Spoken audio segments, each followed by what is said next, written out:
Alright, so today I'm going back to the Request Reactions channel, just trying to, get my way through that, check out some requests that were made back in the day before I open up the new channels.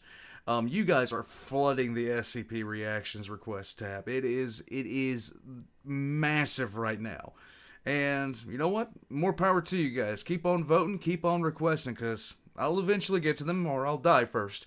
One of the two things is going to happen. But today we're going to be checking out SCP-1591 as requested by Iminluana.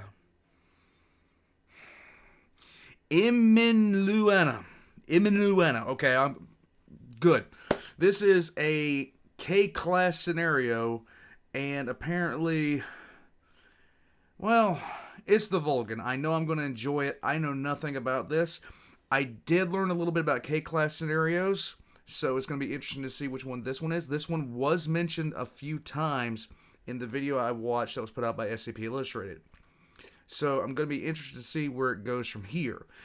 In any case, let's get into it. Let's have some fun. Let's learn some stuff. Here we go. SCP-1591. Like and subscribe to TheVolgun if you guys want to learn about SCP-related material. In fact, him, SCP Illustrated, Dr. Bob, Stories and Animation, those are the ones that I've been told the most about as far as, learning about SCP and the Explorer series. And if you're new to the channel, like and subscribe if you don't mind as well. Let's get into it. I know intro was long as all. I'm shutting up. Here we go.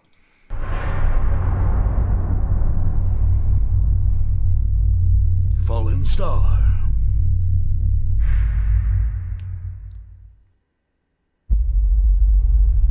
Good afternoon, everyone. My name is Dr. Miller, and the SCP we're going to be looking at today is SCP-1591. Object Class: Keter. Special Containment Procedures.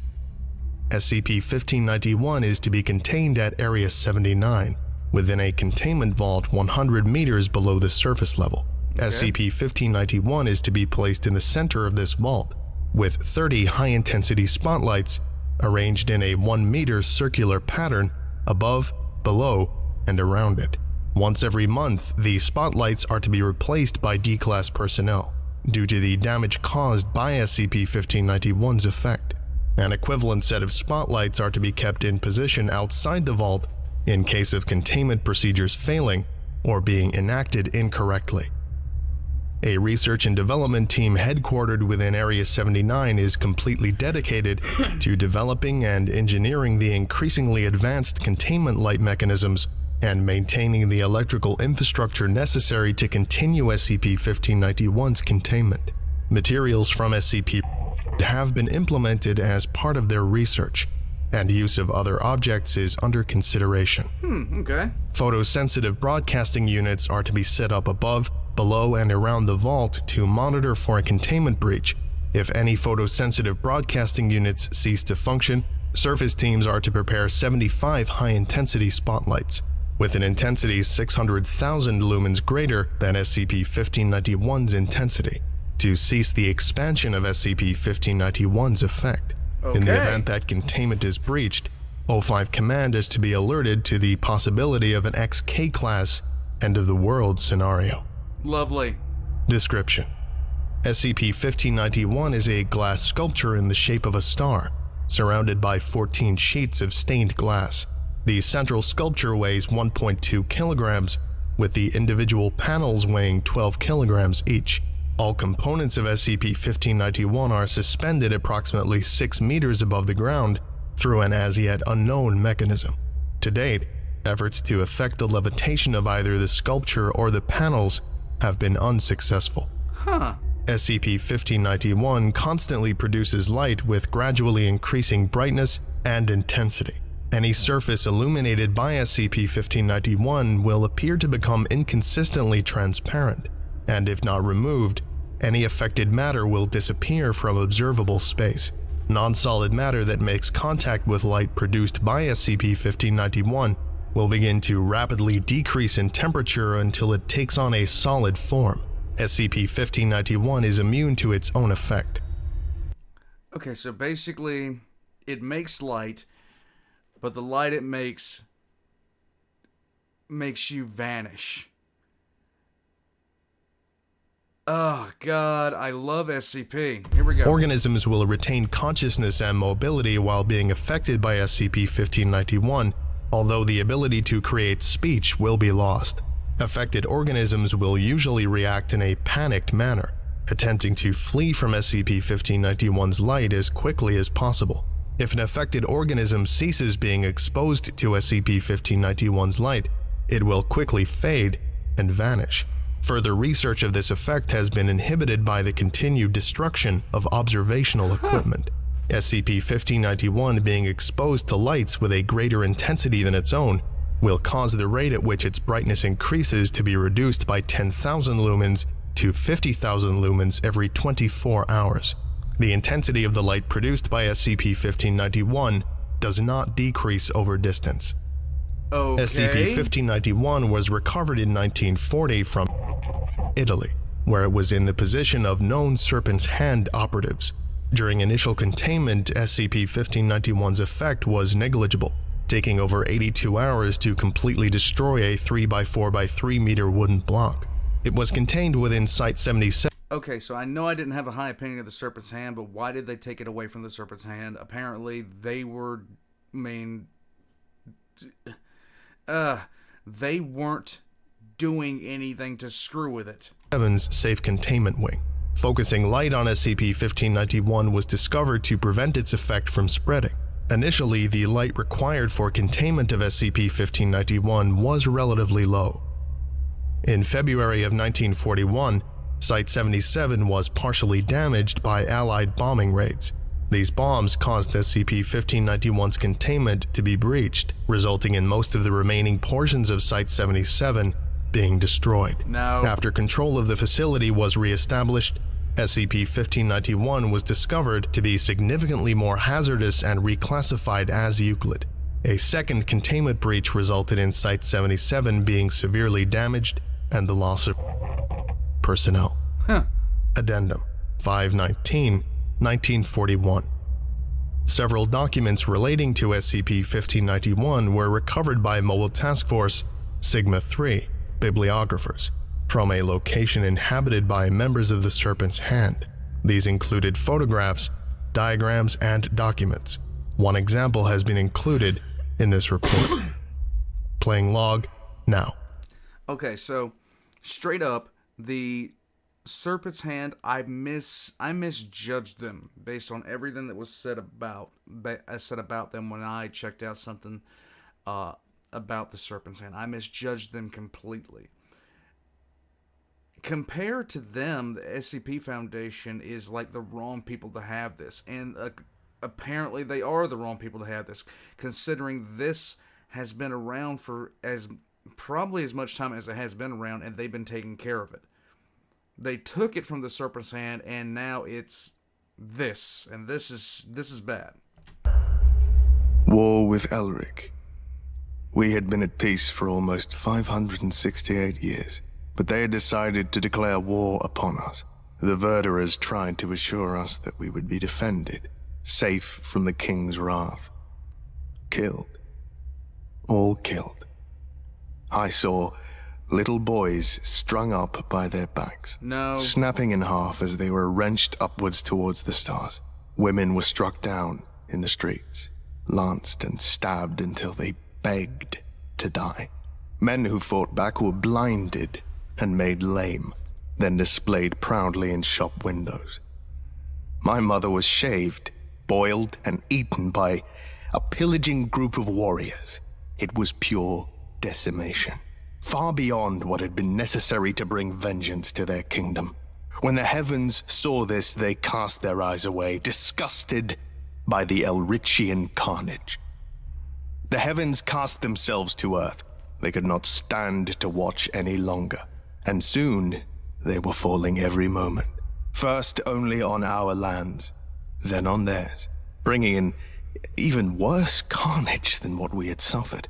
I could smell the burning from the northern provinces. This star is a gift to you from heaven. In the right hands, it will be a tool to bring down senselessness. No. But do not forget its origin. And in the wrong hands?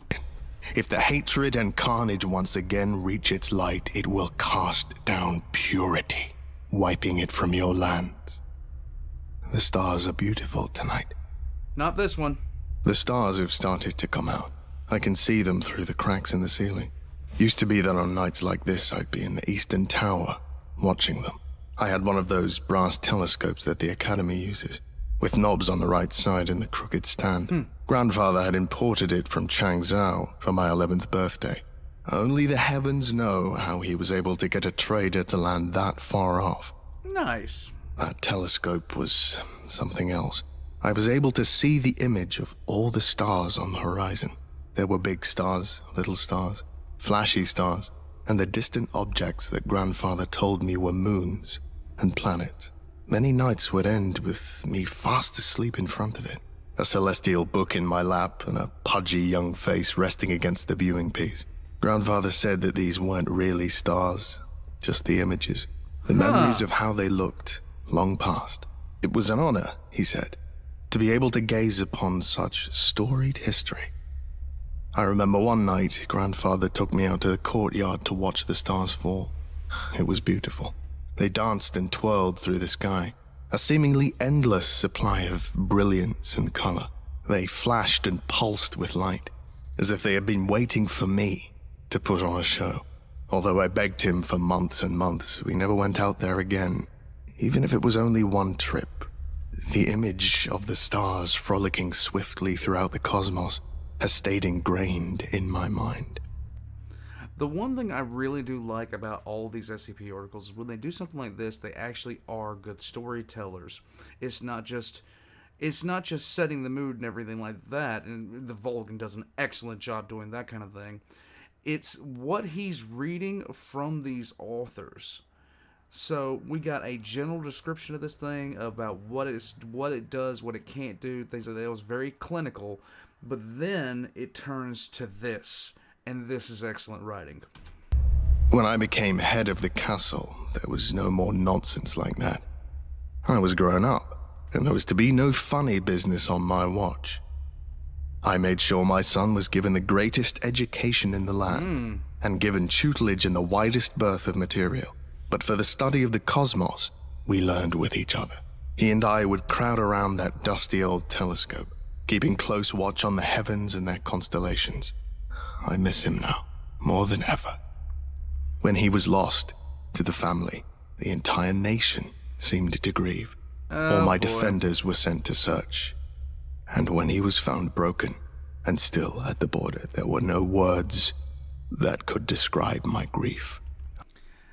Yeah, this is gonna turn bad. I was despairing, and in this state I demanded retribution. The defenders took up my banner, and we attacked those we believed to have wronged us. We ravaged them with our hate, destroying every man, woman, and child. We felt justice had been done. But the heavens did not smile as we smote our enemy. They saw us driving them from their lands and slaughtering them in greater number than had ever been seen. It was too much to bear. The heavens had descended upon us, first in small number, then greater. So many stars that I had once seen flittering about the vast frontiers came down to us, breaking everything we held. The flashing of light could be seen for many miles when they fell, and we found ourselves suffering a worse fate than our tormentors. I do not know why I have been spared, perhaps to serve as a living legacy to the folly of my kingdom, or perhaps to bear witness to the end of a dynasty. When the time comes, I will go to the tower one last time and look over the vast emptiness of land I once ruled. The stars look beautiful tonight. That's... End log. This concludes today's lecture. Thank you for listening, if indeed you still are, and you are all dismissed. Goodbye. Okay, so flat out, the story and the SCP itself seem kind of disjointed in my head.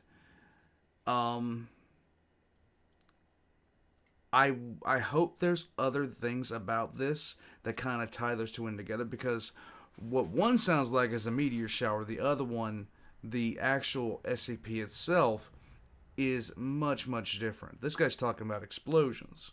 Well, as far as I know, this thing doesn't do explosions, but maybe that's just me looking into it wrong. I have gotten things wrong in the past. It would not be the first time. But flat out, the whole story behind this sound.